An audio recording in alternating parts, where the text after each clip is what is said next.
मैं आप सभी के अच्छे स्वास्थ्य और अच्छे वक्त की कामना करता हूँ। चलिए कहानी को शुरुआत करते हैं। एक बार की बात है, एक दिन मौलुपुत्र नाम का कोई व्यक्ति बुद्ध के पास आया। वह बहुत जिज्ञासु था और तो और एक विद्वान ब्राह्मण भी था। वह अपने 500 शिष्यों को लेकर बुद्ध के पास आया था। निश्चित ही उसके मन में बहुत सारे प्रश्न थे। एक विद्वान के पास बहुत सारे प्रश्न होना स्वाभाविक बात है। समस्याओं से भरा उसका चेहरा गौतम बुद्ध देख रहे थे।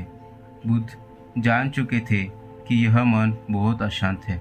तब बुद्ध बोले, हे मौलुपुत्र, एक शर्त है। मौलुपुत्र बोले, क्या शर्त है महात्मा बुद्ध? बुद्ध बोले, अगर तुम शर्त पूरी करोगे केवल तभी मैं तुम्हारे सारे प्रश्नों के उत्तर दूंगा। तुम्हें 1 वर्ष तक प्रतीक्षा करनी होगी। इस दौरान तुम नियमित तौर पर ध्यान करोगे और मौन का पालन भी करोगे। आगे बुद्ध कहते हैं, जब तुम्हारे बीच के सारे प्रश्न शांत हो जाए और भीतर की बातचीत रुक जाए, तब मेरे पास आना अपने प्रश्नों को लेकर। मैं अवश्य ही तुम्हारे सारे प्रश्नों के उत्तर दूंगा। यह मैं तुम्हें वचन देता हूँ। अब मौलुपुत्र बहुत चिंतित हो उठ रहा था। उसे समझ नहीं आ रहा था कि क्या करे। मौलुपुत्र मन ही मन में सोचने लगा, भला यह क्या बात हुई? 1 वर्ष तक मौन रहना है और केवल ध्यान ही करना है। उसके बाद यह व्यक्ति मेरे सवालों के जवाब देगा। किसे पता 1 वर्ष बाद जो उत्तर यह व्यक्ति दे वो सही है भी या नहीं। हो सकता है मेरा 1 वर्ष तो पूरा बर्बाद हो जाए और इस व्यक्ति के सारे उत्तर भी निरर्थक हो। क्या करना चाहिए मुझे? वह दुविधा में पड़ गया, क्योंकि ऐसी शर्त मानने से उसे खतरा महसूस हो रहा था। इतने में बुद्ध का एक शिष्य सारिपुत्र जोर जोर से हंसने लगा। वह बहुत ही ज्यादा खिलखिला के हंस रहा था। उसे देख मौलुपुत्र और भी परेशान हो गया। मौलुपुत्र बोला, बात क्या है? तुम क्यों हंस रहे हो? बुद्ध के शिष्य सारिपुत्र ने कहा, इनकी मत सुनना। बुद्ध बहुत धोखेबाज है। इन्होंने मुझे भी धोखा ही दिया था।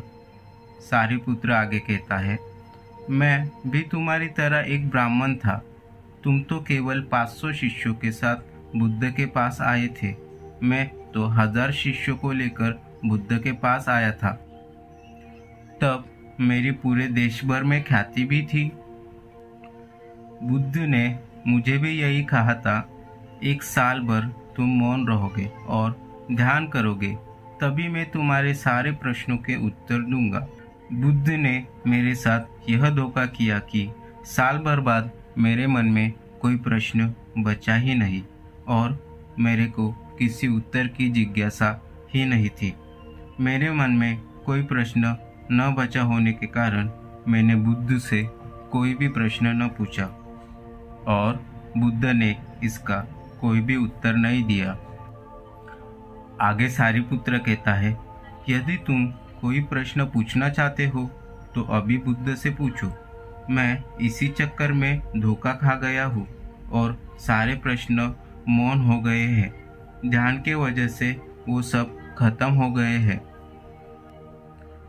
तभी बुद्ध कहते हैं, मैं अपने वचन पर पक्का रहूंगा। यदि तुम कुछ पूछोगे तो मैं अवश्य ही उसका उत्तर तुम्हें दूंगा। यदि 1 साल बाद तुम मुझसे कुछ पूछोगे ही नहीं तो इसमें मैं क्या कर सकता हूँ?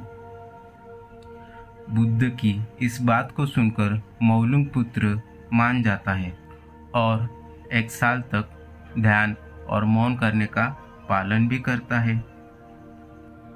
इस दौरान जब कुछ दिन बीते तो मौलुपुत्र का ध्यान और मौन के कारण अपने भीतर की बातें अत्यंत शांत होने लगी थी और तो और वह अंदर से बहुत ही ज्यादा मौन महसूस कर रहा था। देखते ही देखते मौलुपुत्र थोड़े दिनों में ध्यान में विलीन होने लगा।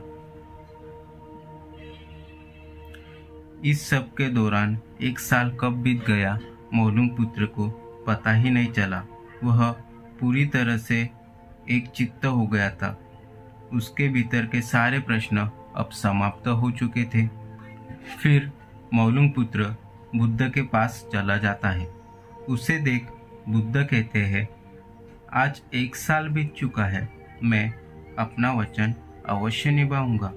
कहो, क्या पूछना चाहते हो तुम? मौलूम पुत्र बुद्ध की बात सुनकर हंसने लगा और बोला, सारिपुत्र ठीक कहता था, आपने मुझे भी धोखा दिया है।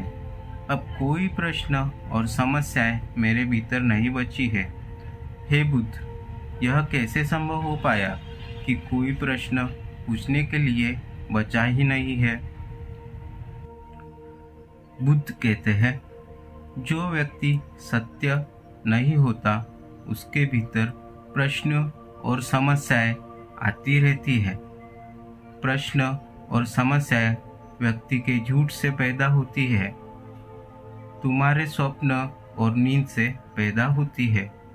बुद्ध आगे कहते हैं, मन की एक अवस्था है जहाँ प्रश्न भरे पड़े होते हैं और मन की एक अवस्था है जहाँ केवल उत्तर भरे पड़े होते हैं। दोनों अवस्थाएं एक साथ नहीं हो सकती। आगे बुद्ध कहते हैं, यदि अब तुम्हारे भीतर कोई प्रश्न नहीं उठ रहे तो मुझे उत्तर देने की कोई आवश्यकता नहीं है, क्योंकि तुम्हें उत्तर मिल चुका है। मन की प्रश्न रहित अवस्था ही एकमात्र उत्तर है जिसे तुम प्राप्त कर चुके हो। यही तो ध्यान की पूरी प्रक्रिया है। प्रश्नों को गिरा देना, भीतर की बातचीत रोक देना और मौन के जरिए ही तुम इस अवस्था को प्राप्त कर चुके हो जहाँ तुम्हें हर प्रश्न का एक ही उत्तर मिला है। मौन के जरिए हर चीज अस्तित्वगत रूप से सुलझ हो जाती है और कोई समस्या नहीं रह जाती। इस तरह बुद्ध ने मौलूम पुत्र नाम के व्यक्ति को अपनी समस्याओं का समाधान दिया और इस तरह यह कहानी समाप्त हो जाती है। अगर आपको इससे कुछ सीख मिली हो तो नीचे लाइक, शेयर और सब्सक्राइब करना, और आपको इस कहानी से क्या सीख मिली वो हमें कमेंट में ज़रूर बताना।